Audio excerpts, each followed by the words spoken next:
Kuri uno wa gatanu igenekerezo rya 13 ukwezi kwa gatandatu mwaka wa 2025 ishirahamwe Rukristo Inganji ryaratunganije igiteramo cyo ku mugoroba bise Soirée de Gala kikaba cari citabwe n'abantu bavuye mu mihingo itandukanye harimwo abakozi b'Imana n'abahinga mvabwenge. Umungereje wa Blaise Ntibareha mwijambo yashikirije yavuze ko intumbero yatumye batunganya ico giteramo cyo ku mugoroba ari kwegeranya abanyempano ku bw'icubahiro c'Imana hamwe no kwegeranya uburyo bwo gufasha abatishoboye bari mu bitaro no mu ibohero rya Rumonge.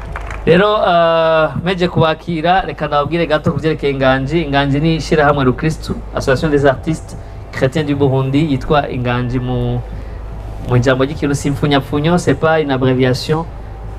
Inganji ni neno la Kirundi ambayo nasema utawala wa Kristo.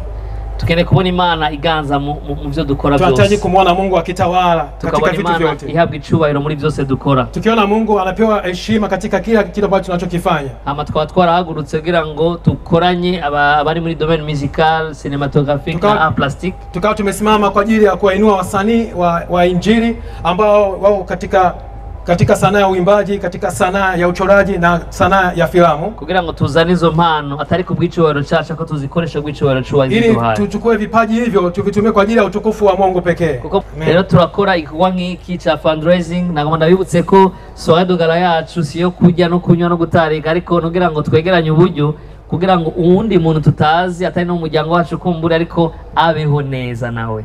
Ivyo birori byaranzwe n'ihiganwa rifise icivugo cyo gukingira ibidukikije ryahurikiyemwo abahinga mvabwenge, aho habaye n'akaryo ko gushikiriza utuganuke kubarushije abandi muri iryo higanwa. Ivyo birori bikaba byarangijwe n'umwanya wo guhimbaza Imana hamwe n'abaririmbyi b'indirimbo mpimbazamana nka Gift, Joel, Maya, Rehema, Christian na Ben. Twabamenyesha ko Festival Inganji izorangira kuri uyu w'Imana ku giteramo Worship Like Never Before kizobera kuri Église Vivante de Jésus-Christ de Jabe.